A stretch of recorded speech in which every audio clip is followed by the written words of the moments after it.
Nah, oke, jadi ada teman yang membaca, lalu ada yang mencermati, karena mungkin bahasanya agak sulit ya, misalnya. Oke, mungkin langsung saja ya, postmodernisme fobia. Ada beberapa fobia tentang postmodernisme ini seperti apa ya? Seperti fobia Islamisme fobia, hampir hampir mirip ya, hampir mirip dengan Islamisme fobia. Nah, ternyata di postmodernisme juga ada fobia juga. Ada fobia. Nah, ini saya minta ini dulu. Putri, Priscila, silakan membacakan ini untuk teman-teman. Nah, nanti ada yang membantu menjelaskan. Halo Putri. Iya, Bapak. Silakan Putri. Kita dari awal ya, Pak.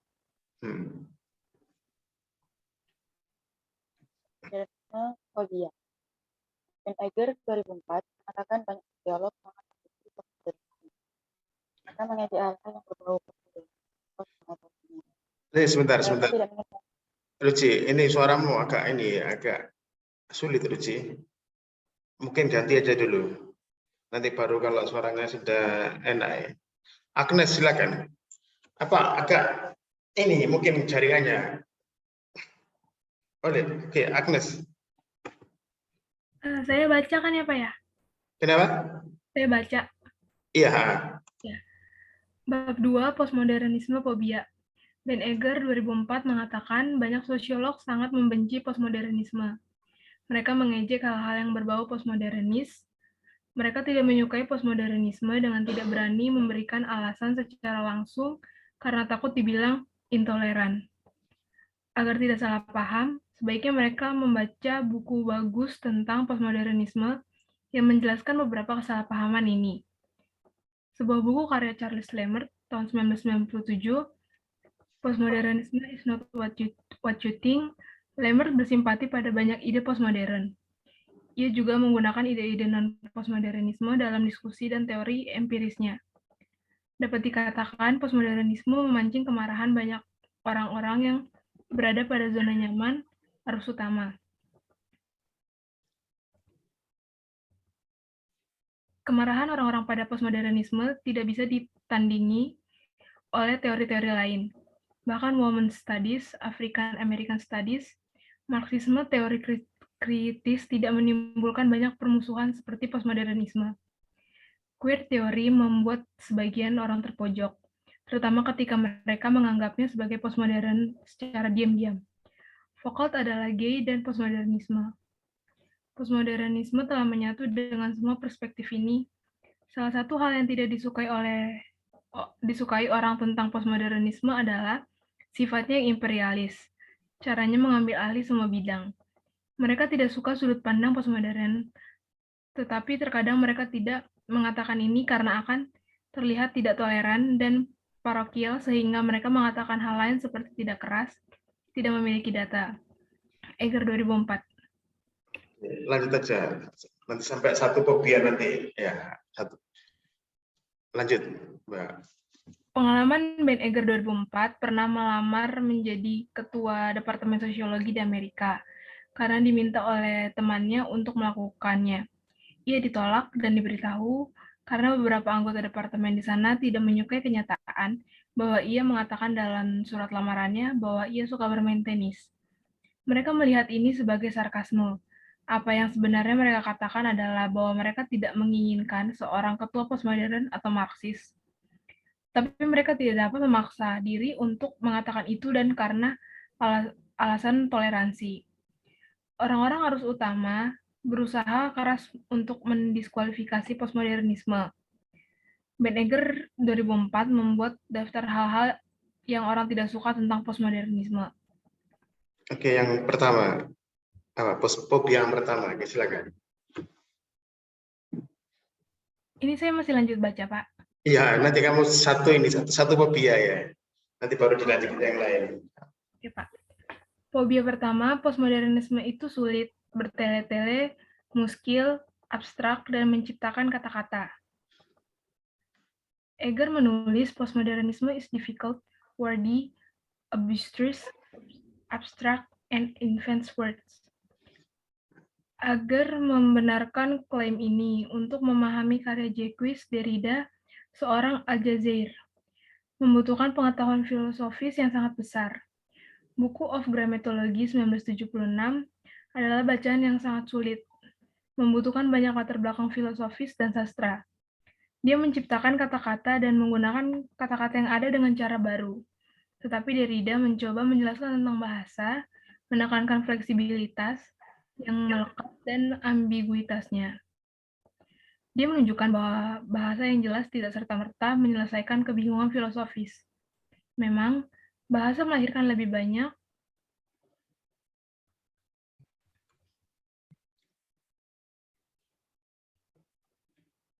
bahasa ketika orang mencoba mengklarifikasi dan mengklarifikasi lagi. Ini adalah proses yang sangat panjang karena definisi pun perlu didefinisikan. Derrida mungkin akan mengatakan bahwa kritik terhadap postmodernisme sebagai tidak jelas dan bertele-tele menyiratkan bahwa orang memiliki akses ke bahasa yang lebih jelas dan bersih yang tidak melibatkan diri mereka dalam proses interpretasi tanpa akhir dan tak terbatas. Tetapi seorang Derridian percaya bahwa tidak ada bahasa seperti itu, bahasa matematika sekalipun. Tidak ada bahasa yang secara sempurna mencerminkan alam dan tidak perlu dijelaskan, didefinisikan, dikhawatirkan. Positivisme adalah ilusi bahwa bahasa, interpretasi tunggal seperti itu ada. Itu adalah ilusi yang kuat, memposisikan sains dan matematika sebagai jalan utama menuju kebenaran, dan menekankan penyelidikan dan interogasi filosofis sebagai hal yang kacau balau. Derrida kadang-kadang lebih sistematis. Dia adalah seorang ahli teori sastra yang memandang bahwa antara filsafat dan sastra cukup permeabel.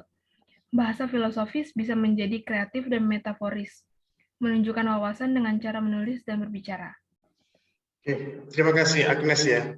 Kira-kira ada yang, terima kasih ya. Ada yang ini yang perlu diklarifikasi dari fobia yang pertama ini? Atau perlu dijelaskan lagi?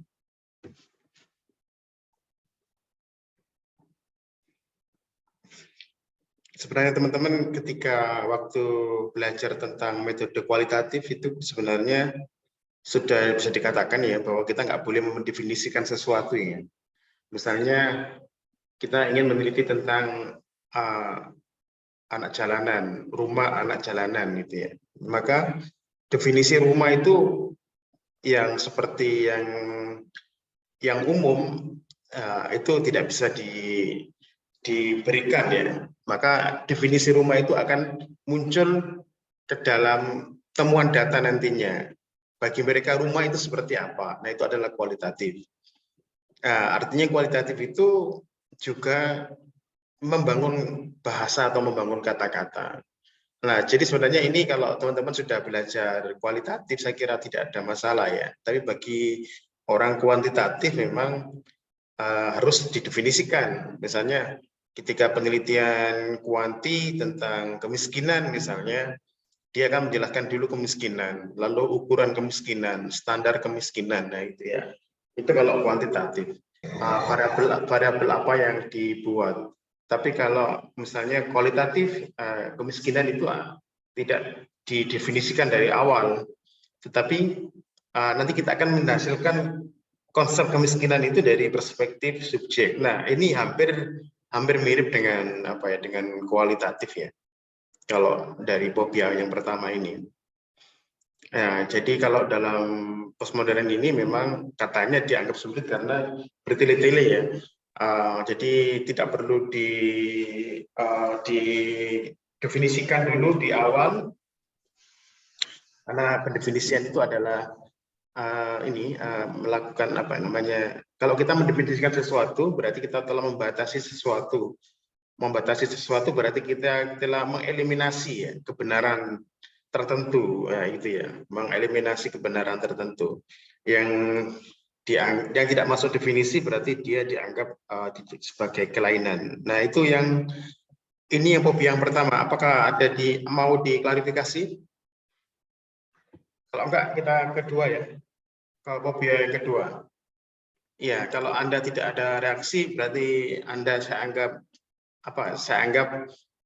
paham dan berlanjut. Oke, untuk selanjutnya, jadi nanti kalau misalnya saya tunjuk tetapi suaranya agak jembret, maka saya akan tunjuk lagi ya.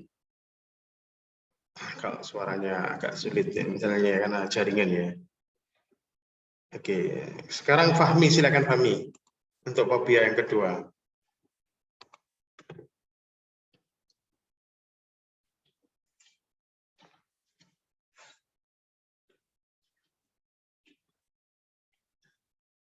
Halo, Fahmi tidak ada.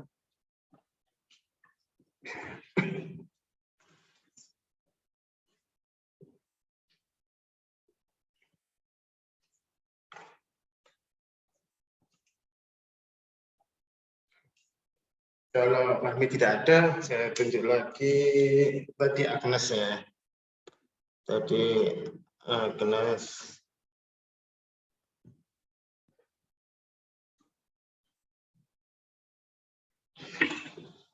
Oke, sekarang Nurjana, silakan Nurjana, Pak Nurjana.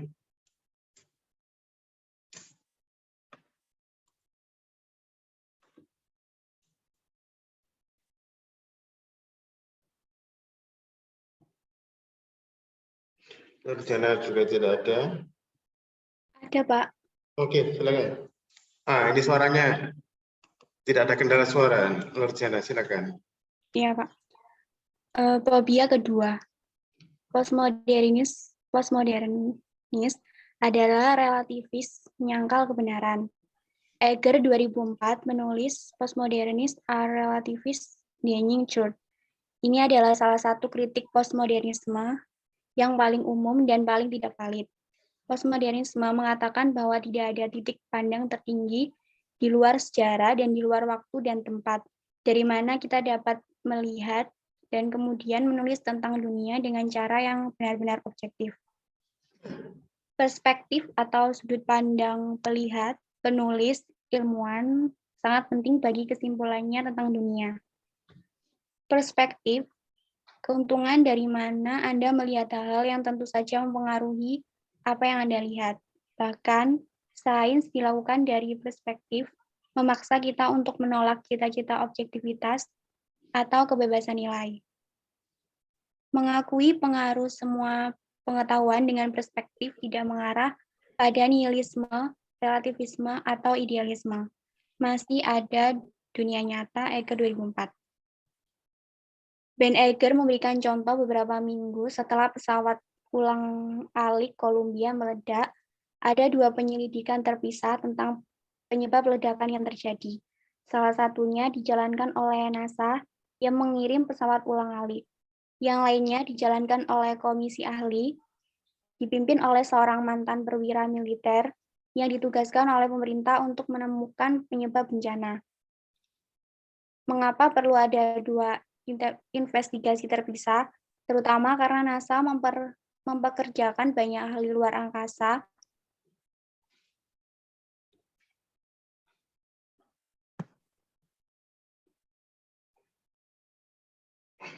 Oke, Nurjana. Tadi saya pindah, akhirnya agak kesulitan. Halo, Nurjana. Ya. Nah, silakan. Tadi sampai mana tadi, Nurjana? Ada 2 penyelidikan terpisah tentang penyebab ledakan yang terjadi. Salah satunya dijalankan oleh NASA yang mengirim pesawat pulang-alik. Yang lainnya dijalankan oleh komisi ahli, dipimpin oleh seorang mantan perwira militer yang ditugaskan oleh pemerintah untuk menemukan penyebab bencana. Mengapa perlu ada 2 investigasi terpisah, terutama karena NASA mempekerjakan banyak ahli luar angkasa dan aeronautika. Jawabannya dapat ditemukan di Derrida yang menyadari bahwa apa yang Anda ketahui adalah relatif terhadap sudut pandang Anda. Pengetahuan adalah perspektif. Komisi independen dibentuk untuk menyelidiki kecelakaan itu karena pemerintah ingin menghindari kemungkinan ditutup-tutupi oleh para ahli di NASA. yang tidak hanya ingin melindungi program pesawat ulang-alik, tetapi juga pekerjaan mereka sendiri. Ini bukan untuk mengatakan bahwa para ahli NASA akan berbohong, tetapi mereka mungkin sadar atau tidak sadar meminimalkan kesalahan mereka sendiri karena meluncurkan pesawat yang mungkin tidak aman dan yang mungkin mereka duga tidak aman. Derrida dan Foucault tidak menyangkal adanya kebenaran objektif. Mereka menyadari bahwa pesawat ulang-alik Columbia meledak karena suatu alasan, dan bahwa penyelidik dapat mengungkap alasannya dan kemudian mengkomunikasikannya kepada dunia. Mereka tidak menyangkal sains dan pencarian kebenarannya. Mereka hanya menegaskan bahwa semua mengetahui, menulis, mengamati, menghitung, dan mengajar berlangsung dalam konteks, termasuk bahasa itu sendiri, yang tentu saja mencemari informasi mereka. Ini tidak memperkenalkan kesalahan sebanyak, mereka memperkenalkan perspektif, cara Anda melihat sesuatu, terutama jika menyangkut asumsi dasar Anda. Ben Egger memberikan contoh yang lebih sosiologis. Para kriminolog telah dengan hangat memperdebatkan kemanjuran, kegunaan, dan moralitas hukuman mati selama bertahun-tahun, terutama sejak Mahkamah Agung AS di bawah Presiden Reagan sekali lagi membuka pintu bagi eksekusi hukum terhadap para terpidana pembunuh, mendelegasikan keputusan untuk mengeksekusi pembunuh ke masing-masing negara bagian. Negara bagian Texas mengeksekusi penjahat pada tingkat yang jauh lebih tinggi daripada negara bagian manapun. Dengan pengadilan lokal memiliki sedikit belas kasihan bagi para pelanggar, bahkan di mana tes DNA sekarang menunjukkan bahwa orang yang dihukum di masa lalu mungkin telah dihukum secara salah. Bagaimanapun, kriminolog akademis telah mulai memeriksa hukuman mati, dan khususnya masalah apakah hukuman mati menghalangi pembunuhan.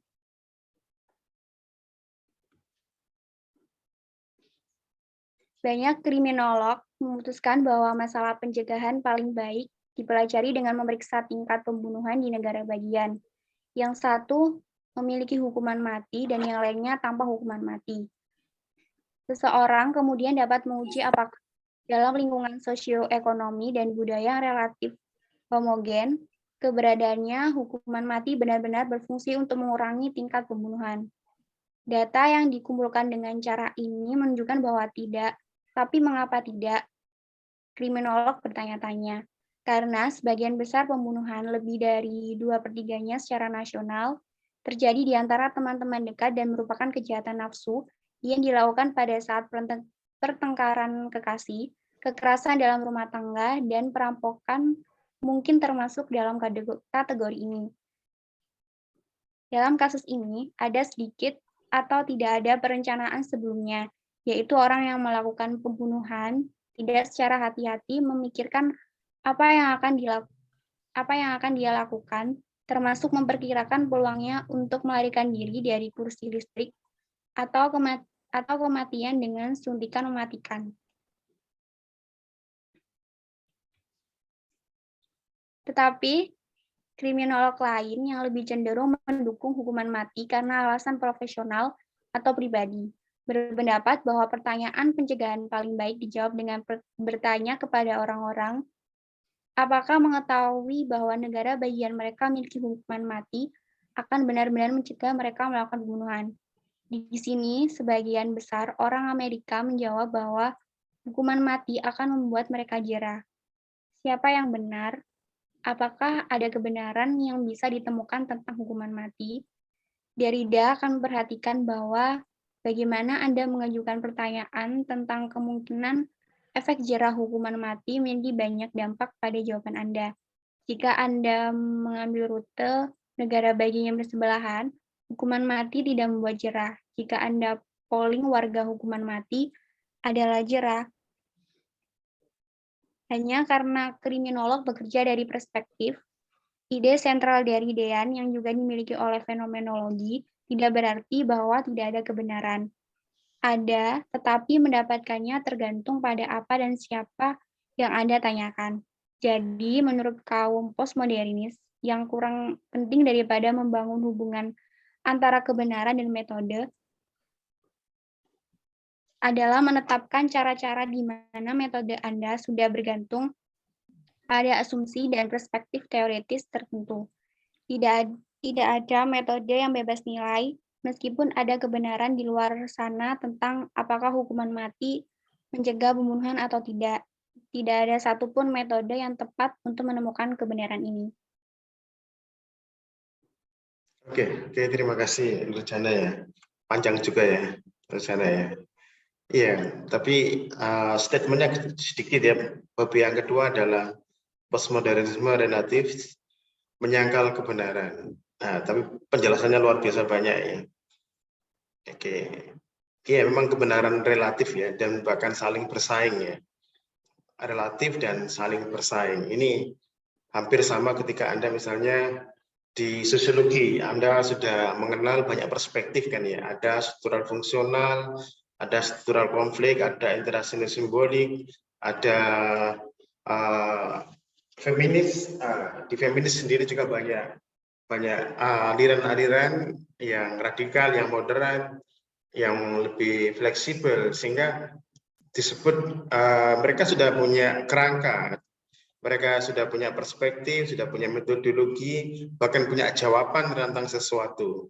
Makanya tadi dikatakan bahwa tidak netral, sesuatu itu tidak netral. Anda sudah mengambil teori dan Anda mengambil metode, jenis penelitian itu sudah dianggap memihak. Jadi disinilah karena relativis inilah maka postmodern dianggap menyangkal kebenaran.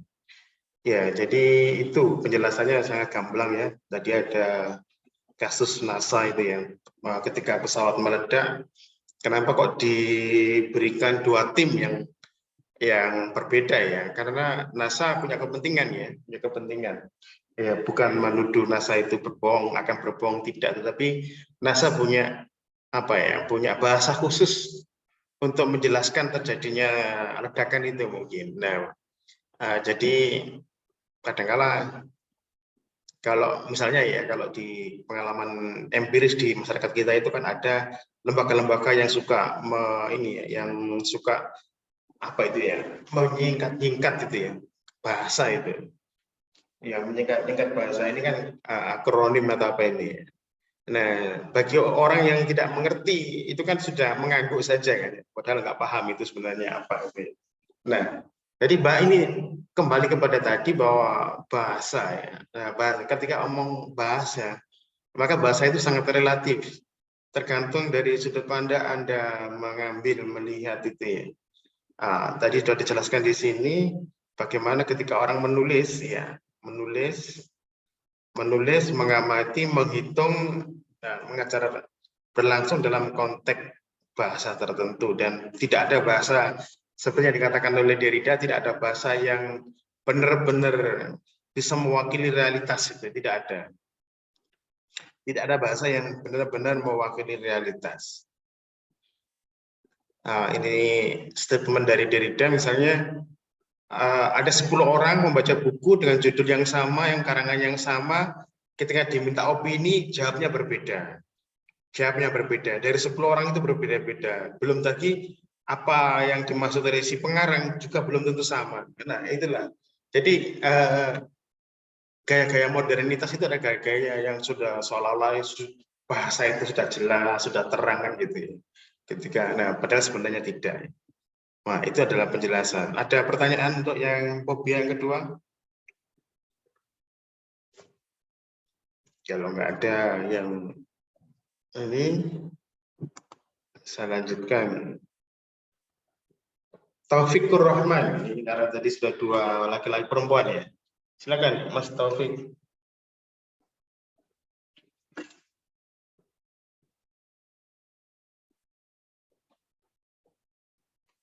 Taufikur Rahman. Tidak ada ini.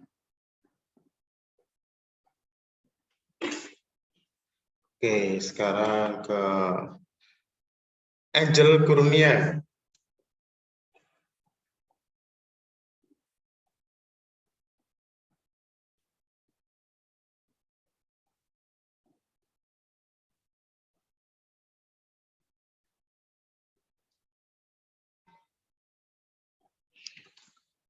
Lanjut ke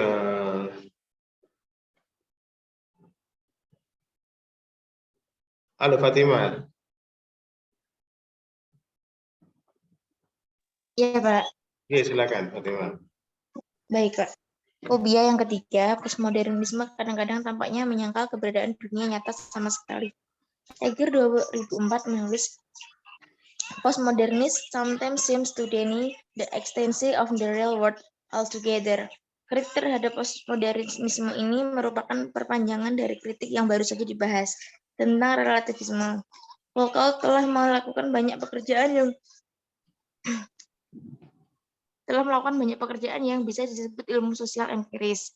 Dia telah mempelajari sejarah hukum dan sejarah seksualitas, sehingga mendapatkan tempat dalam literatur kriminologi. Teori kontrol sosial, seksualitas, dan gender. Lyotard tahun 1984 telah menulis tentang sains. Baudrillard 1983 telah membahas periklanan dan aspek dari budaya konsumen. Semua pendekatan ini empiris, memeriksa dunia nyata bahkan jika mereka non-kuantitatif. Kesan yang salah bahwa postmodernisme mengakibatkan realitas mungkin berasal dari fakta bahwa postmodernisme menyangkal bahwa ada suatu realitas yang akan disetujui oleh semua orang dan yang dapat dijelaskan dengan menggunakan satu bahasa, terutama matematika. Teori pengetahuan non-representasional dan non-positivis, postmodernisme terkadang dikacaukan dengan idealisme yang menyangkal kenyataan sama sekali. Sebenarnya ahli teori postmodernisme memperhatikan cara budaya dan wacana membangun makna dunia. Dengan demikian masyarakat bahwa budaya dan wacana mendapat perhatian kritis. Budaya dan wacana adalah nyata, sama nyatanya dengan menara World Trade Center. Tetapi dunia bukan hanya sebuah teks, meskipun semua teks adalah dunia. Masyarakat inti dari pembaca dan penulis yang melaluinya kekuasaan ditransaksikan. Ini lanjut. Ini aja dulu sudah satu-satu aja. Ini Fatimah paham nggak ini dengan tadi yang dijelaskan ya?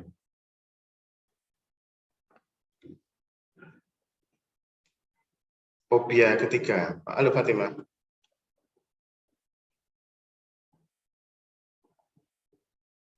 Ini menurut saya tentang postmodernisme yang tidak setuju terhadap itu, Pak. Perubahan dunia baru. Kalau dibaca tadi, Pak. Dari kata-katanya ini kan. Jadi apa? Kalau bahasa Inggrisnya diartikan ke Indonesia gitu loh, Pak.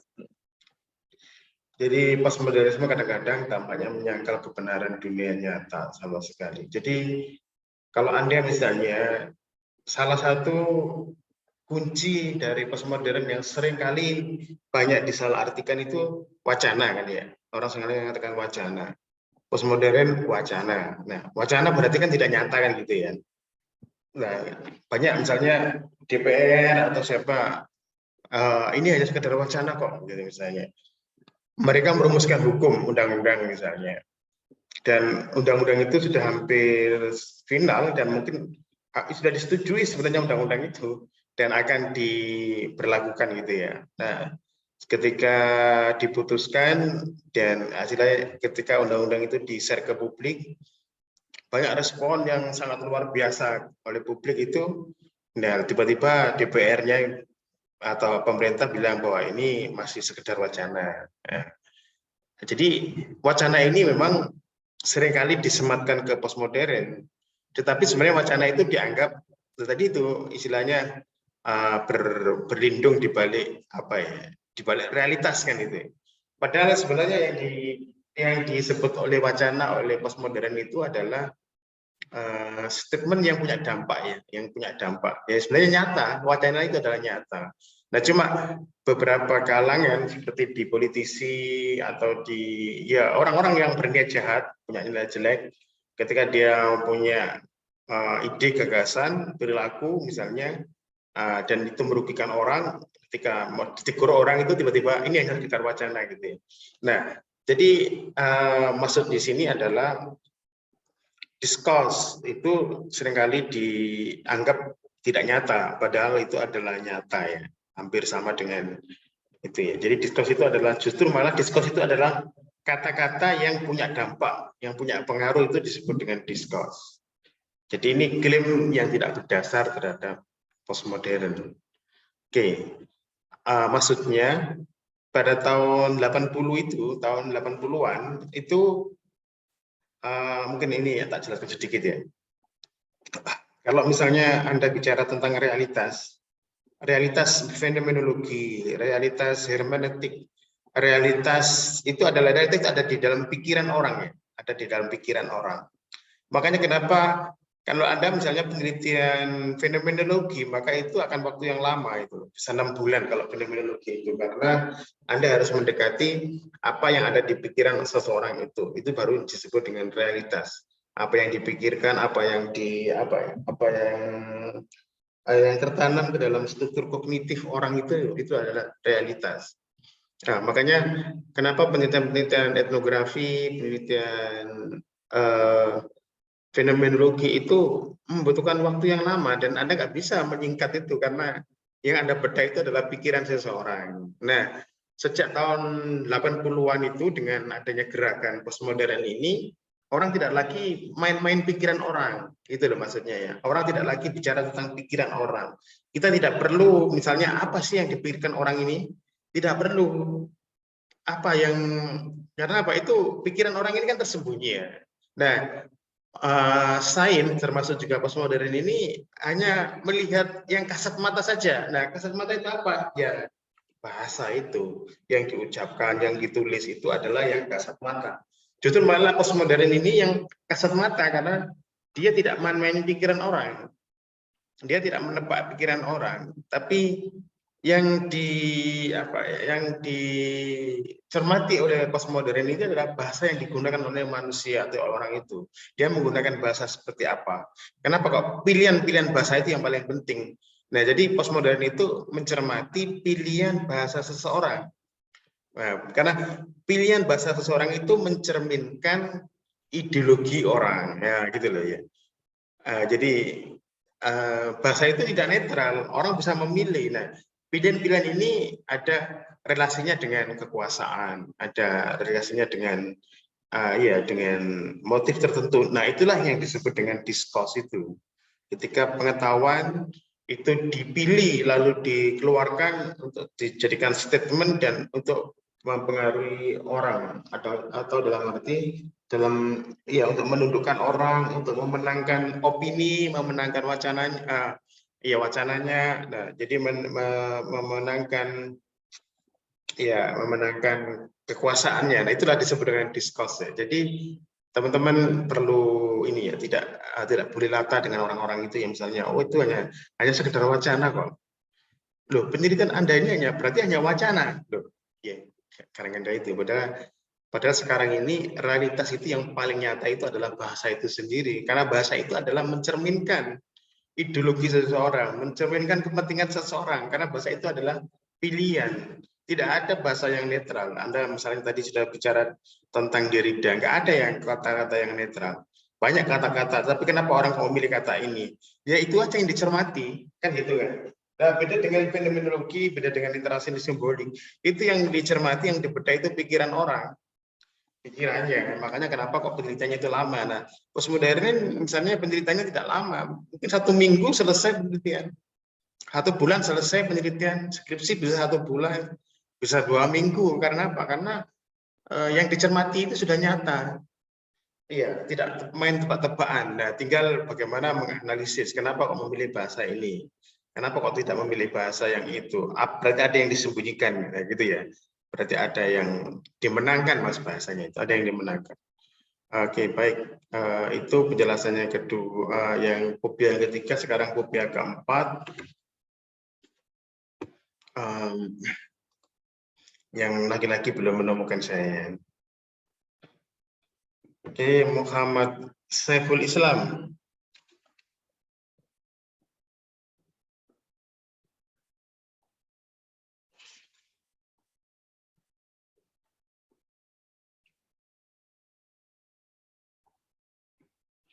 Tidak ada menurut saya. Laki-lakinya yang mana nggak ada. Oke, lanjut. Laki-laki lagi. Ya, ada keadilan gender.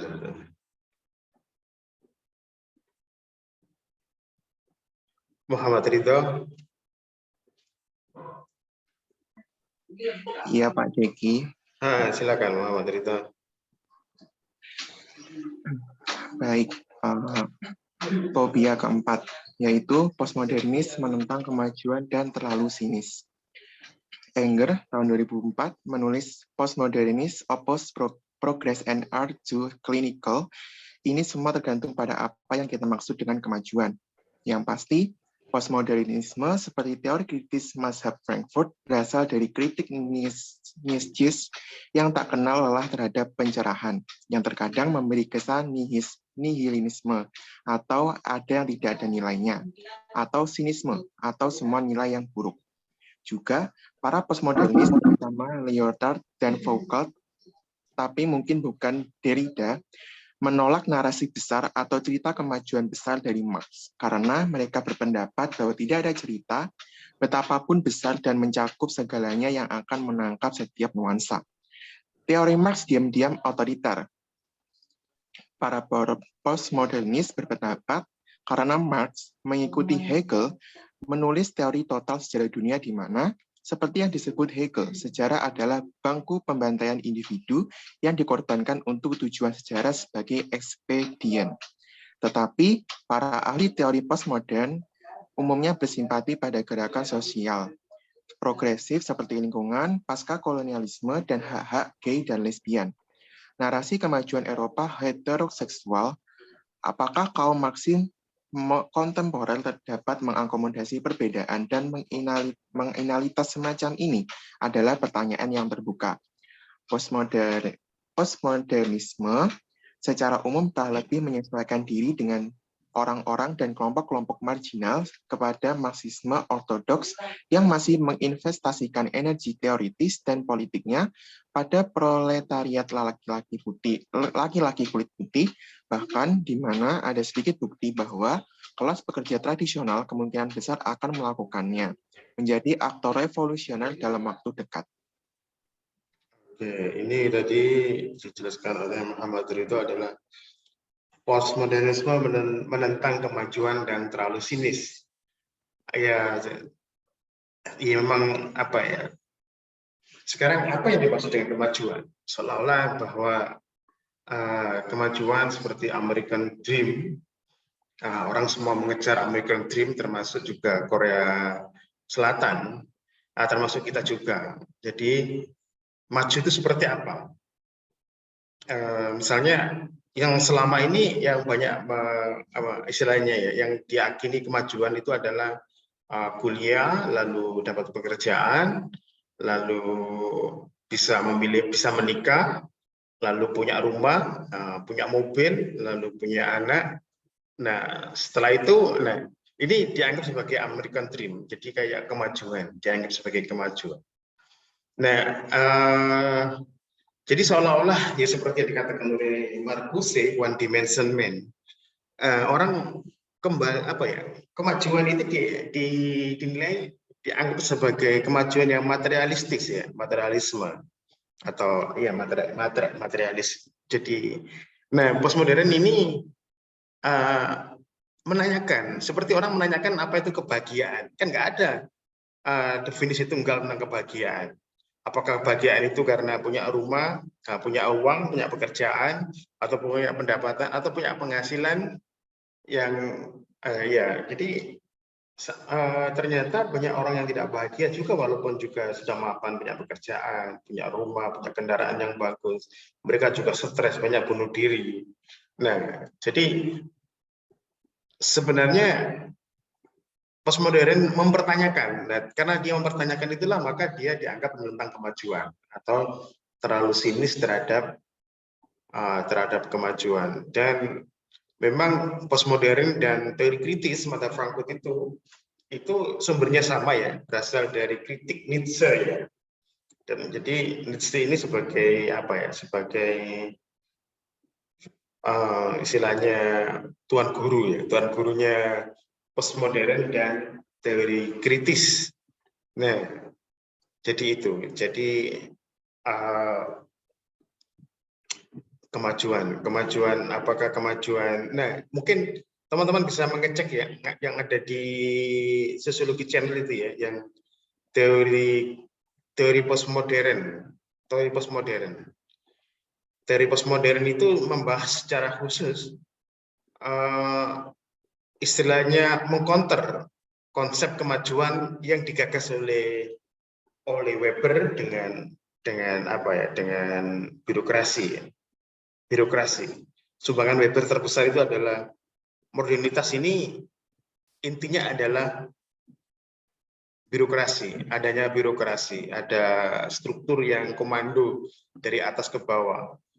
Itu yang apa ya, orang bekerja sesuai dengan just description ya, pembagian kerja.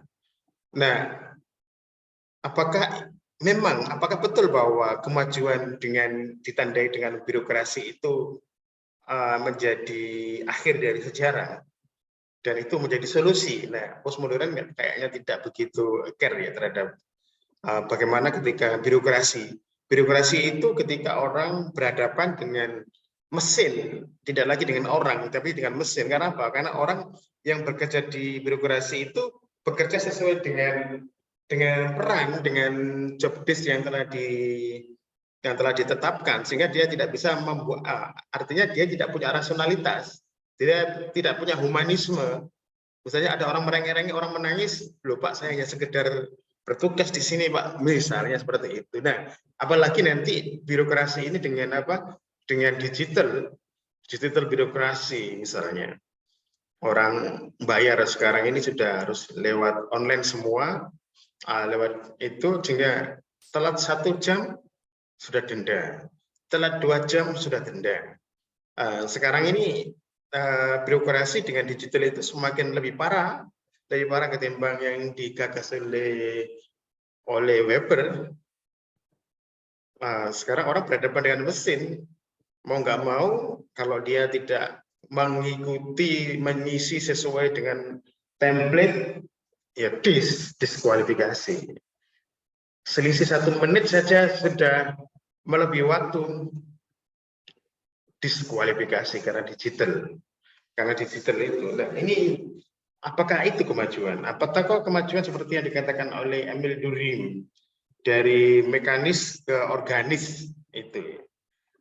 Dari orang yang awalnya saling mengenal karena ada kesamaan, menjadi yang tidak saling mengenal tapi hanya ketergantungan saja. Apakah seperti itu? Apakah kemajuan yang digagas oleh Marx dengan sosialisme atau komunisme misalnya, lalu ketika banyak negara-negara tumbang, dan seperti yang dijelaskan di sini tadi, ketika proletar saja itu tidak punya nafsu untuk melakukan revolusi, ketika proletar aja tidak punya daya, tidak ada semacam keinginan untuk melakukan pertentangan terhadap kelas yang ada. Jadi ini coba nanti dia di teori postmodern yang sudah saya berikan di kelas teori sosial itu sudah dijelaskan di situ bahwa modernitas itu ditandai dengan Auguste Comte tentang perkembangan masyarakat itu dari teologis, metafisik, lalu positivis. Apakah positivis ini solusi? Industri, pabrik, masyarakat tanpa agama. Buktinya Eropa tidak, kan gitu. Buktinya Eropa sekarang perkembangan agama semakin meningkat. Buktinya industrialisasi tidak membuat orang itu sekuler, justru malah orang kembali ke agama, kan gitu ya misalnya. Dan bahkan akhirnya Marx sendiri menulis bahwa agama itu candu. Ya memang karena hidup ini sangat hidup ini sangat tidak adil, hidup ini sangat itu adalah realitas dunia, bahwa hidup ini tidak adil itu realitas dunia. Mau diubah kemana? Ya gitu ya. Bahwa karena agama mengatakan bahwa hidup itu adalah ujian, kaya miskin ujian, maka agama itu adalah solusi. Nah, ketika mengatakan bahwa agama itu candu, itu memang bukan menista agama, tidak menista agama, tapi mendalami agama. Ternyata orang-orang itu walaupun dia mengalami ketidakadilan, orang mengalami penderitaan, digaji rendah, tetapi dia ternyata tidak merasa sakit. Nah, itu karena apa? Karena dia punya agama, itu maksudnya. Jadi orang banyak salah sangka tentang mak itu ya. Ya, jadi ketika Marx mengatakan agama candu, lalu ada kekuatan seperti Lenin, anti agama, itu bukan urusannya Marx, itu sudah di luar Marx. Karena Marx ini adalah ilmiah. Marx ini adalah ya sosiologi yang ilmiah, bukan seperti Stalin, Lenin atau yang lain-lain. Itu beda ya. Jadi ketika mereka tokoh-tokoh politik itu anti agama, itu tidak jangan dibebankan kepada Marx. Tapi ketika Marx mengatakan agama itu candu, nah itu ketika dia sangat mendalami agama, karena agama itu obat ya, obat pelipur lara. Jadi seperti itu. Oke. Jadi nanti coba tolong teman-teman lihat di sana jadi modern sebenarnya postmodern ini real. Karena apa? Yang ditentang itu real, adalah Auguste Comte, lalu Emile Durkheim, lalu Weber, lalu Marx. Jadi mereka menanyakan, karena apa? Karena mereka sudah terlanjur tadi totalitas kan gitu. Seolah-olah bahwa masyarakat itu berkembang seperti yang dikatakan oleh Emile Durkheim, solidaritas organis. Seolah-olah seperti yang dikatakan oleh Weber bahwa birokrasi itu adalah tujuan utama dan itu adalah tahap terakhir dari perkembangan. Oke, jadi itu ya. Jadi postmodern ini sebenarnya ya karena manusia itu sangat beragam ya. Memaknai kemajuan itu juga beragam sekali ya. Dan belum tentu bahwa ini dianggap kemajuan, kan gitu. Belum tentu bahwa ketika teknologi ini berkembang, ketika seperti sekarang ini teknologi handphone berkembang, apa itu kemajuan? Saya kira beberapa orang mengatakan itu kemunduran. Kenapa? Karena sekarang ini kalau Marx dulu mengatakan agama candu, dan sekarang ini media sosial itu candu kalau menurut orang yang sekarang ini. Jadi sekarang ini pengalian ya, pengalian. Jadi dengan adanya seperti handphone yang canggih ini, apakah itu kemajuan? Saya kira kok ada beberapa orang mengatakan tidak sepaham ya, bahkan kemunduran. Oke, seperti itu. Jadi itu penjelasannya. Lalu fobia yang kelima, ini lagi-laginya sedikit sekali. Baru Muhammad Ridho yang ini. Ini Tokar lagi. Tokar, halo Tokar. Bisa Tokar.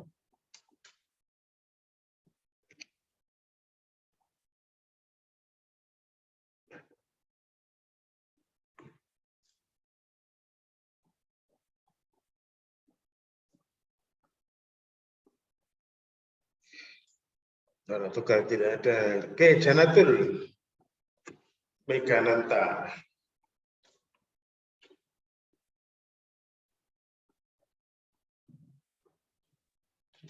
Halo Janatul. Silakan Janatul.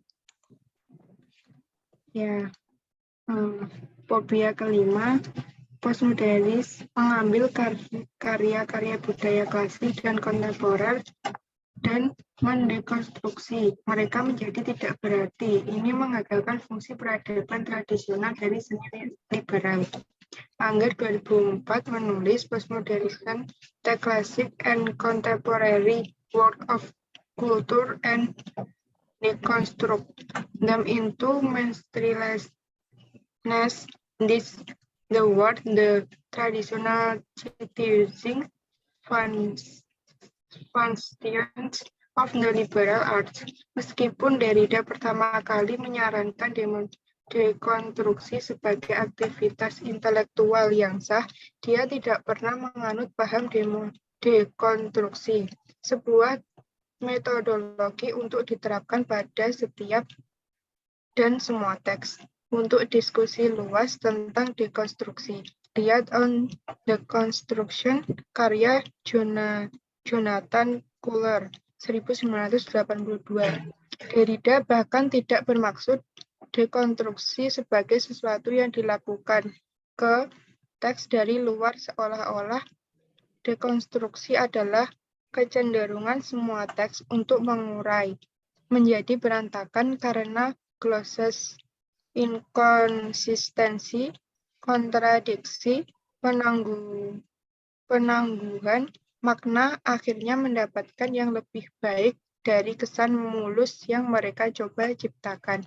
Dia ingin menegaskan bahwa menulis adalah proyek yang keliru, parsial, dan tentu saja tidak lengkap, yang jika dibaca oleh pembaca berkemauan keras yang memberikan makna mereka sendiri pada apa yang mereka baca, perlu diubah.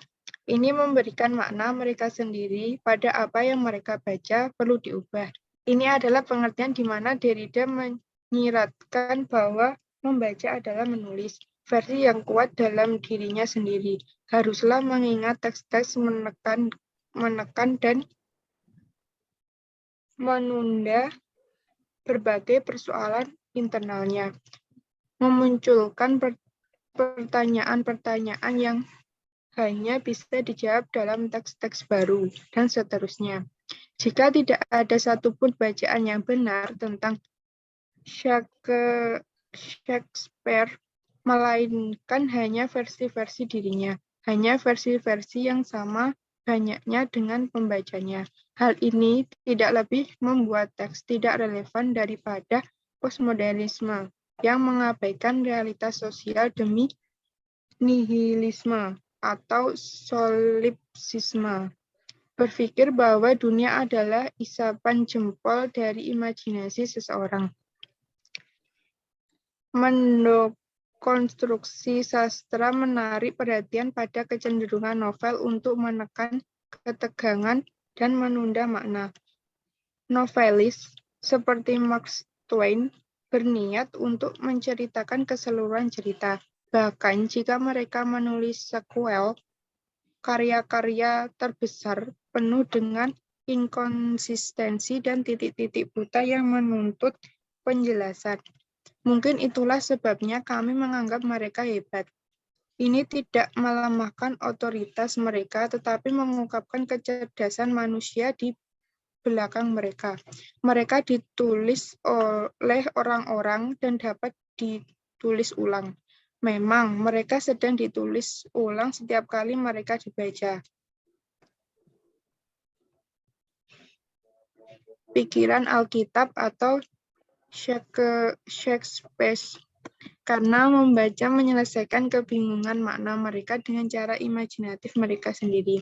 Setiap teks tidak dapat diputuskan, artinya menurut Derrida, Anda tidak bisa sekali dan untuk selamanya menganggap maknanya, yang kemudian dapat dikomunikasikan dengan jelas dalam sebuah resensi buku atau Childs novel. Kritikus dekonstruksi juga mendakwa dekonstruksi karena dianggap mereduksi buku-buku besar ke level biasa, memperlakukannya secara kritis pada level yang sama dengan televisi, jurnalisme, buku komik, pornografi. Itulah tepatnya yang dilakukan oleh studi budaya tanpa malu-malu. Meskipun ada banyak kaitan antara postmodernisme dan studi budaya, analisis kritis terhadap industri budaya tidak serta-merta membutuhkan dekonstruksi Derrida. Kajian budaya membuat poin yang valid, bahkan budaya massa dan budaya media layak dipelajari oleh siapa saja yang tertarik dengan politik budaya. Derrida akan setuju bahwa setiap teks, tidak peduli seberapa tinggi atau rendah, rentan untuk menjadi didekonstruksi, yaitu mendekonstruksi dirinya sendiri. Ketika bacaan menyelidiki teks atau wacananya untuk penghindaran inkonsistensi, penangguhan, tetapi Derrida tidak memperkenalkan dekonstruksi untuk mengakhiri peradaban seperti yang kita kenal, atau untuk mendekonstruksi kurikulum grid books dari jenis yang ditemukan di Universitas Columbia dan Universitas Chicago. Ada kecenderungan orang-orang yang mendalami postmodernisme untuk memperluas kanon yang disebut buku-buku besar untuk memasukkan suara-suara marginal, serta produksi media seperti halnya ada kecenderungan orang-orang yang melakukan teori postmodern tertarik pada kajian budaya. Tetapi tesis Derrida tentang dekonstruksibilitas teks bukanlah nihil budaya. Faktanya, sebagian besar dekonstruksi yang diterbitkan Derrida sendiri membahas karya-karya filsafat barat yang sangat penting, seperti tulisan Hegel dan Rousseau. Sudah, Pak. Baik, terima kasih. Janatul ya. Panjang nih tadi. Oke. Postmodern mengambil karya-karya budaya klasik dan kontemporer dan mendekonstruksinya. Mereka menjadi tidak berarti. Ini menggagalkan fungsi peradaban tradisional dan seni liberal. Ini hanya apa ya? Kayak istilahnya tudingan ya, tudingan terhadap postmodern yang dianggap seperti kayak feminis, seperti kayak studi budaya atau studi-studi media itu ya, yang dianggap istilahnya dekonstruksi atau dianggap sebagai counter itu ya. Nah, tetapi apakah postmodern seperti itu? Saya kira postmodern ini berbeda ya dengan studi budaya, dengan culture studies. Itu berbeda karena culture studies dan studi budaya itu atau studi media cenderung menggunakan teori-teori yang sudah ada. Tetapi hampir dipastikan bahwa postmodern ini hampir semua mereka adalah kreatif ya. Mereka kreatif. Nah, karena kreatif itulah mereka dianggap sebagai dekonstruksi karena tergantung tinggal gayanya ya. Misalnya yang postmodernisme radikal ya gayanya adalah mendekonstruksi, menghancurkan ya. Menghancurkan. Nah, istilahnya dia tidak percaya terhadap teori-teori sebelumnya dan dia membangun teori baru. Nah, seperti itu, seperti Budila itu ya. Ya. Atau seperti dengan Derrida sendiri dengan Foucault ya. Dia lebih memilih strategis. Artinya strategis ini tidak emosional seperti Derrida dan Lyotard. Tetapi dia mencoba untuk menguji seberapa ilmiah, seberapa kuat sebenarnya konsep atau teori di modern itu seberapa kuat. Dia masuk ke dalam sana dan dia menemukan celah gitu ya, menemukan celah. Seperti yang dikatakan oleh Derrida tadi itu, mungkin Derrida istilahnya mempertanyakan ya terhadap teori-teori yang selama ini linguistik, semiotik misalnya yang sudah punya kepastian gitu ya. Jadi postmodern ini anti kepastian. Seolah-olah sudah jelas, seolah-olah sudah gamblang itu. Nah, jadi itu artinya bagaimana tadi yang kita kembali ke Derrida ini termasuk Derrida banyak dikutip ya. Orang kok bisa paham? Misalnya buku Derrida aja dibaca orang 10 belum tentu paham. Belum tentu apa yang dimaui oleh Derrida itu tertangkap oleh mereka semua itu 10 orang itu. 10 orang itu menangkapnya juga berbeda-beda. Nah, jadi artinya klaim bahwa postmodern ini hanya jiplak itu, bahasanya itu bahasa kerasnya itu dianggap jiplak itu ya. Dan jiplak dan genit gitu ya maksudnya. Tapi kalau Anda misalnya nanti membaca teori-teorinya Foucault ini hampir dikatakan kreatif ya. Jadi ada masalah baru, masalah sosial baru di masyarakat, harus didekati dengan teori yang baru, harus didekati dengan metode yang baru. Tidak ada metode yang baku, kan gitu. Selama ini kita aja hanya dibohongin orang bahwa ada metode yang tunggal yang bisa dipakai secara bersama-sama. Itu tidak ada. Dalam penelitian itu perlu pendekatan. Nah, pendekatan kita inilah yang kita lakukan, apakah lebih condong observasi, apakah lebih condong ke wawancara mendalam, apakah lebih condong ke partisipan, ataukah condong ke partisipan observer. Itu semua tidak ada yang sama. Tidak ada yang sama dilakukan oleh banyak orang, tidak ada yang sama. Mahasiswa sosiologi melakukan penelitian, ya tidak sama sebenarnya. Tetapi kenapa seolah-olah yang ditulis di bab 3 kok sama? Ya itu namanya hanya apa ya? Itu namanya totalitas ya istilahnya. Ada metodologi yang bisa dirujuk secara universal bersama-sama mahasiswa sosiologi dari angkatan 2003 sampai angkatan 2022 ini. Ya, itu menjadi itu. Jadi Foucault itu juga sama, dia melakukan penelitian dengan teori yang baru, menemukan teori baru, menemukan metode baru seperti genealogi dan arkeologi. Nah, itu jadi seperti itu. Termasuk juga Derrida juga menemukan konsep-konsep baru ya. Konsep baru.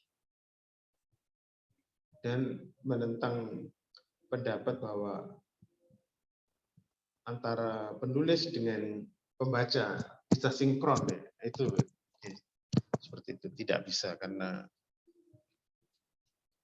ada interpretasi. Baik, kita kembali ke fobia yang ke-6. Fobia ke-6 ini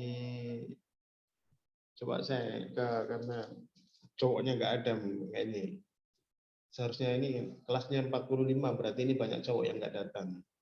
Atau karena ya populasinya cowok cewek banyak ya. Oke, silakan Syafa Rahma.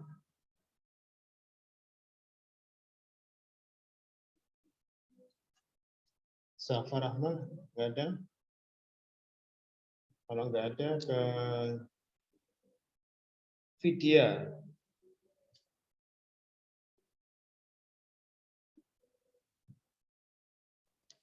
Vidya. Ya, Pak. Alfa ya. Ini siapa ini? Iya. Oh ya, Vidya, silakan Vidya. Fobia yang ke-6. Ya. Fobia ke-6, postmodernisme berasal dari Eropa, khususnya Perancis dan tidak bersifat Amerika.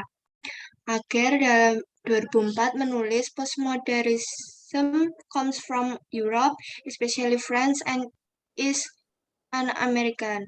Departemen Sosiologi Amerika Serikat pemberi gelar PhD cenderung tidak menyukai teori apapun, terutama teori Eropa, karena mereka entah bagaimana tidak pada intinya, yaitu mendapatkan fakta, menggunakan matematika dan statistik. Orang Amerika sering menggunakan istilah pragmatis sebagai hal yang positif. Tidak berguna adalah antonimnya, yang menurut banyak orang adalah postmodernisme. Penolakan Amerika terhadap postmodernisme sering anti-intelektual serta etnosentris. Sosiologi Amerika cenderung kuantitatif. Sosiolog empiris, banyak dari mereka adalah laki-laki, tidak menyukai postmodernisme karena postmodernisme adalah spesies teori yang paling eksotik yang sudah ofensif. Ia bermain dengan kata-kata. Itu membuat intelektualisasi. Itu berspekulasi di luar data. Itu tanpa malu-malu politik. Mendukung penyebab aneh seperti hak-hak orang aneh. Mereka sangat kuantitatif tetapi hanya sedikit produktif dalam menerbitkan karyanya. Memberitahu seluruh departemen kami bahwa postmodernisme adalah omong kosong spekulatif, memancarkan kemarahan yang terlalu ditentukan atau kemarahan yang memiliki banyak sumber dan manifestasi pada teori Eropa secara keseluruhan. Yang pasti, teori postmodern Perancis menjadi sasaran empuk bagi para empiris yang membumi, yang lebih suka menghitung daripada berteori. Oh ya, oke. Terima kasih Vidya. Jadi ini fobia ya sama dengan fobia Islam itu. Islam itu dari Arab gitu ya, sama. Nah, mengapa harus ikut Arab gitu ya? Misalnya, hampir sama. Postmodernisme itu berasal dari Eropa, khususnya Perancis dan tidak bersifat Amerika. Ya, jadi ini fobia-fobianya yang bersama dengan fobia Islam ya. Ya, jadi ya memang Amerika cenderung positivis ya. Statistik, menekankan pada statistik, pada matematika. Nah, sementara postmodern ini berbeda ya. Postmodern lebih ke arah kualitatif dengan peka terhadap bahasa yang digunakan orang. Sementara kalau yang positivis seperti Amerika ini, bahasa itu tidak ada celah, tidak ada persoalan di bahasa. Bahasa dianggap sebagai standar universal yang tidak perlu dipertanyakan lagi. Padahal sebenarnya penelitian kuali dan kuanti termasuk yang tadi yang dikatakan dari empirisme Amerika ini juga sama dengan ingin menangkap realitas kan, menangkap realitas dengan angka-angka, sementara postmodernisme menangkap realitas dengan kata-kata. Nah, sekarang yang benar yang mana kan gitu Mas? Satu menangkap realitas dengan angka-angka, dengan matematika. Padahal seperti yang dijalankan oleh postmodernisme seolah-olah bahwa orang paham tentang matematika, tidak ada istilahnya tidak ada seolah menjadi bahasa tunggal, kebenaran tunggal gitu ya. Jadi artinya bahwa penolakan terhadap postmodernisme ini hanya karena postmodernisme ini memang didominasi oleh Prancis gitu aja, oleh tokoh-tokoh Prancis seperti Foucault, seperti Derrida, seperti Bourdieu, ya, Lyotard sama Bourdieu ya. Itu memang didominasi oleh Prancis, dan memang sosiologi ini memang asalnya dari mana ya? Dari Prancis ya. Dari Émile Durkheim, dari Auguste Comte kan gitu ya. Maka aneh kalau orang sosiologi itu misalnya sosiologi entah Anda di mana, mau di Amerika, mau di India atau Bangladesh misalnya, anti terhadap postmodern, karena memang dari awalnya sosiologi juga dari Prancis, dari Comte, dari Émile Durkheim, walaupun Arab juga iya dari Ibn Khaldun ya, sebenarnya dari Ibn Khaldun lebih dahulu, tapi karena Arab ini tidak mengembangkan teori sosiologi ya, makanya Ibn Khaldun ini tenggelam ya, karena memang tidak ada upaya dari komunitas Arab penerus-penerus Ibn Khaldun ini membangun sosiologi. Nah, tetapi di Perancis itu memang dia kemauannya kuat. Bagaimana gagasannya Auguste Comte tentang sosiologi, dia gagas di luar kampus ya. Dia di luar kampus, dia melakukan kursus-kursus. Dia seolah yakin bahwa ilmu ini menjadi ilmu yang akan cerah di kemudian hari, tapi dia bukan dikembangkan di kampus. Bagaimana, bayangkan Anda misalnya Auguste Comte itu punya gagasan, tapi dia bukan seorang dosen, dia bukan seorang akademisi, tapi dia optimis kan gitu ya. Lalu baru Émile Durkheim seorang akademisi menangkap bahwa ini ilmu bagus, ilmu yang akan berkembang dengan bagus. Akhirnya dibawa ke kampus, Nah, akhirnya akan berkembang di Eropa, lalu ke Inggris dan Amerika. Nah, termasuk postmodern ini juga sama, muaranya sama. Ya, jadi termasuk misalnya Islam tadi dari Arab. Ada orang anti Arab ya, misalnya. Orang anti Arab akhirnya fobia terhadap Islam. Wah, ini dari Arab. Padahal ya namanya agama bukan untuk etnis ya. Ya termasuk sama, teori itu bukan untuk etnis, teori ini bukan untuk suku tertentu. Teori ini adalah ya untuk ilmiah kalangan akademisi dimanapun orang berada. Mau di Bangladesh, mau di Chihuahua, itu persoalan tempat saja. Oke, sekarang ketujuh ya. Ketujuh ini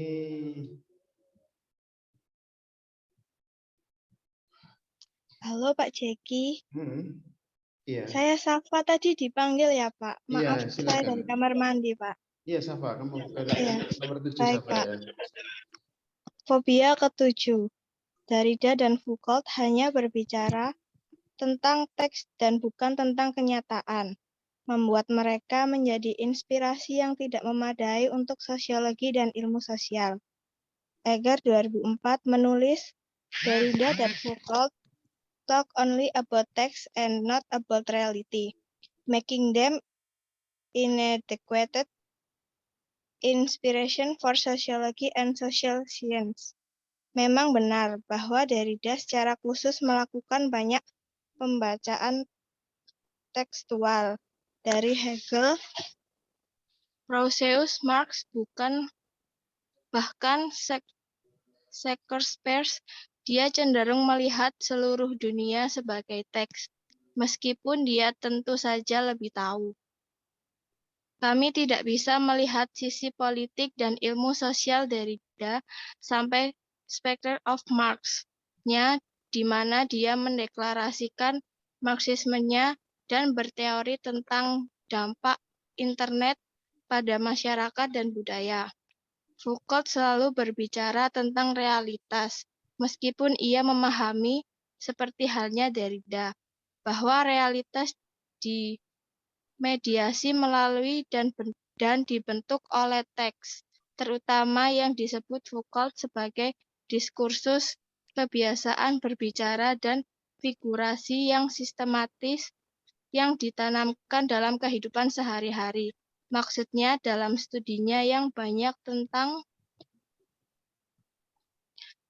kegilaan, kejahatan, dan hukuman, dan seksualitas adalah bahwa secara profesional dan hukuman seperti psikiatri dan kriminologi menjalankan kekuasaan atas orang-orang dalam mencapai kontrol sosial. Foucault menyadari dengan cara yang sejajar dengan mazhab Frankfurt bahwa tidak lagi memadai untuk memahami kekuasaan dan dominasi hanya sebagai yang dilakukan kepada orang-orang. Mereka sekarang sampai batas tertentu memaksakan diri sebagai kontrol eksternal dan pengaturan dicampur ke titik identitas. Tetapi ini tidak berarti bahwa Foucault mengabaikan struktur sosial empiris yang keras, seperti penjara, ekonomi, dan keluarga. Dia hanya berteori dan mempelajari praktik diskursif yang sampai batas tertentu membentuk lembaga-lembaga ini. Dia berpendapat bahwa wacana merupakan diri sebanyak itu dibentuk oleh mereka. Oke, Safa, terima kasih Safa ya. Ya, Pak. Jadi ya banyak tuduhan-tuduhan ya terhadap postmodern. Tadi tuduhan yang tadi ini, tuduhan yang ada postmodern itu dari Perancis ya, dan hanya untuk kepentingan orang-orang yang marginal ya. Jadi istilahnya mendukung orang-orang marginal gitu ya. Nah, lalu ini ada juga tuduhan bahwa Foucault dan Derrida hanya bicara tentang teks dan bukan pada kenyataan. Iya, jadi sebenarnya kenyataan itu juga pikiran ya. Apa yang dimaksud dengan kenyataan itu adalah pikiran ya, sebenarnya pikiran. Lalu Foucault memang tidak bermain-main dengan pikiran orang ya. Derrida juga tidak bermain-main dengan pikiran orang ya. Makanya kenapa Foucault termasuk Derrida itu juga menolak fenomenologi ya. Kalau Foucault jelas menolak fenomenologi ya. Kalau Derrida memang dia berangkat dari fenomenologi, tapi juga ya istilahnya melampaui fenomenologi ya, istilahnya Derrida ini. Nah, jadi sebenarnya kenyataan sekarang ini sebenarnya ya diwakili oleh kata-kata. Kata-kata. Jadi kata-kata itu nyata sendiri ya. Anda mengatakan sesuatu itu nyata kan gitu ya. Jadi sudah nyata. Anda ngomong misalnya pilihan bahasa Anda misalnya seperti tadi ini misalnya pilihannya Safa itu. Saya ke kamar mandi gitu ya. Ini pilihan bahasa. Pilihan bahasa yang membuat orang itu ketika Safa menggunakan kata-kata menggunakan ke kamar mandi, orang akan lebih memaklumi kan gitu ya. Ketimbang misalnya saya tertidur gitu, orang nggak akan memaklumi. Nah, apakah Safa itu tertidur atau ke kamar mandi? Nah, bagi postmodern tidak penting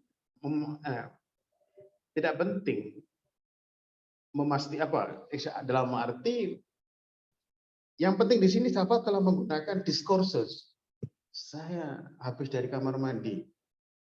Nah, artinya kita baca bahwa Safa ini termasuk orang yang punya kesadaran berkomunikasi dalam arti dia ingin membangun realitas bahwa dia harus dimaklumi kan gitu ya. Dia harus dimaklumi, dia harus diberi kesempatan kan gitu ya. Dimaklumi dan harus diberi kesempatan.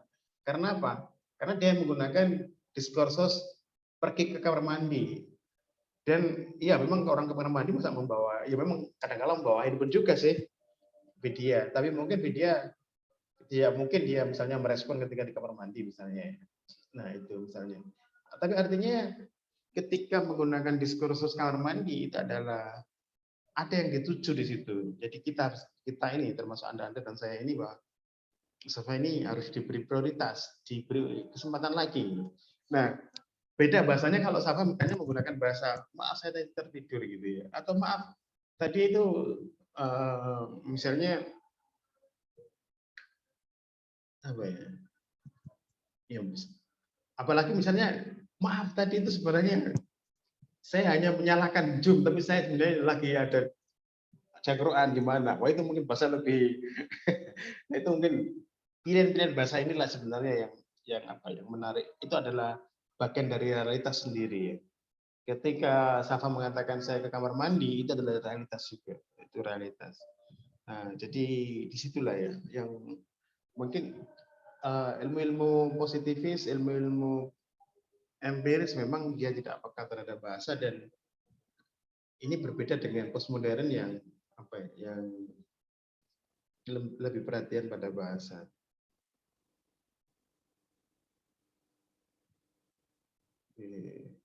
Baik, sekarang ke-8 ya. Ke-8 saya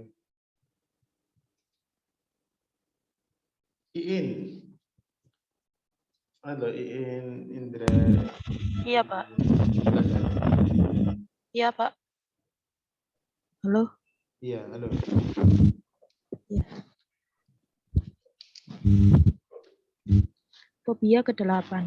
Postmodernisme menentang sains dan khususnya matematika. Enger 2004 menulis Postmodernism of Science and Especially Mathematics. Derrida, Foucault, dan Bourdieu telah tulis sedikit tentang sains. Ternyata telah menggali lebih jauh dari yang lain ke dalam filsafat ilmu. Dimungkinkan untuk menerapkan wawasan dekonstruktif dalam bidang sosiologi, sains,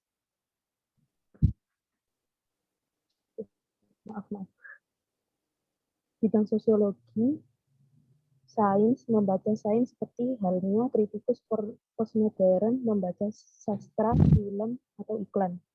Sains adalah proyek yang ditulis, bukan representasi fotografis atau mesin matematika. Ini berbeda dari sastra, hanya dalam hal itu menekan penulis.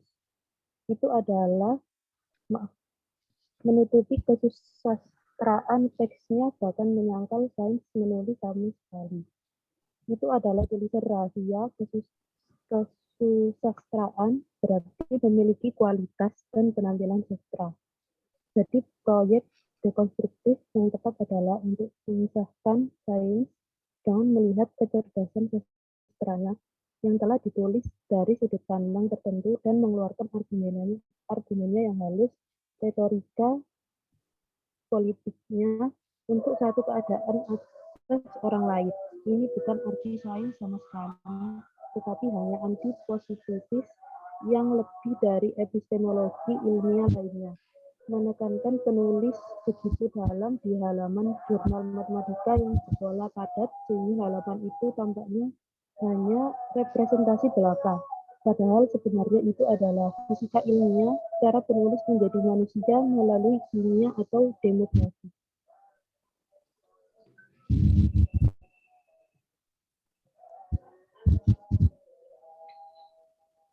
Ada masalah jaringan Oh enggak Pak, ini rada lemot ini. Versi sains postmodern dan teori kritis sangat mungkin, seperti yang telah ditunjukkan Merges dalam tulisannya tentang sains baru, gay atau bahagia, sebuah citra sains non-positivis yang ia kembangkan dan bercampur Marx. Membaca postmodernisme sebagai anti-sains adalah tindakan proyeksi belaka. Seandainya orang atau teori lain akan melakukan sesuatu yang buruk kepada Anda karena secara diam-diam Anda ingin melakukan sesuatu ke bawah, Pak.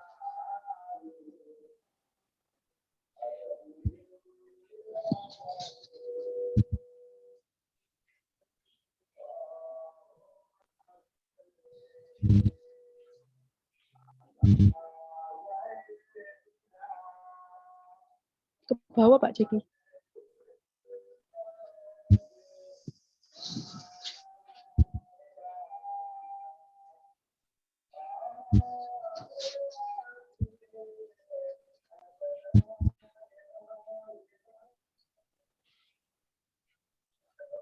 Halo?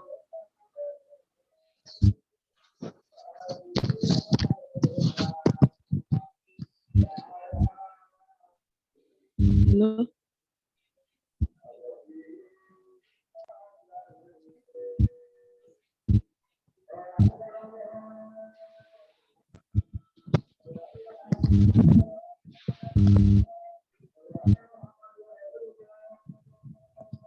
Mungkin bisa di-scroll ke bawah, Pak Jeki.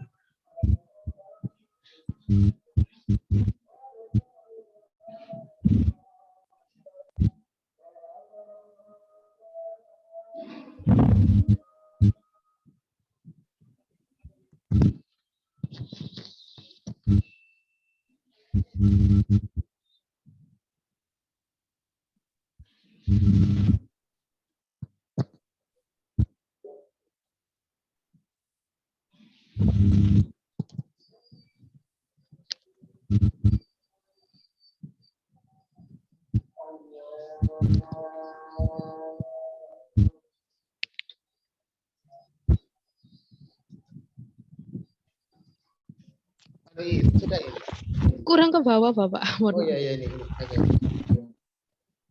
Ya, sudah. Anda ingin melakukan sesuatu dengan yang buruk padanya. Memadukan Seller dan Marx, Merges menunjukkan bahwa sains adalah dorongan bermain yang vital, mode kognisi yang menciptakan diri sendiri dan produktif yang secara bebas bermain dengan konsep dan dengan data untuk membayangkan dunia ini.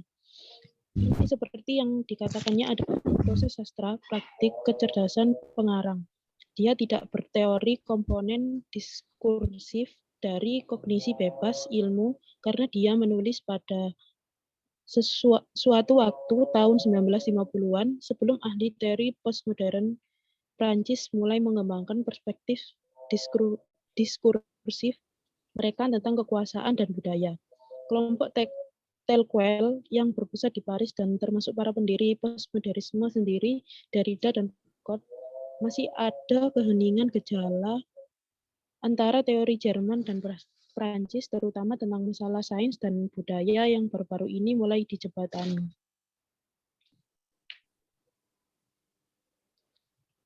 Oke, mungkin ini jadi sudah dibacakan oleh siapa tadi itu Iin ya. Jadi mungkin ini banyak fobia tentang postmodern, dan karena waktunya sudah selesai ya jam 3, maka ini saya tutup ya. Dan kembali bahwa saya katakan mungkin tadi beberapa orang yang belum hadir tadi bahwa ini kuliah sinkronus dan asinkronus. Untuk yang hari ini sinkronus ya. Untuk hari ini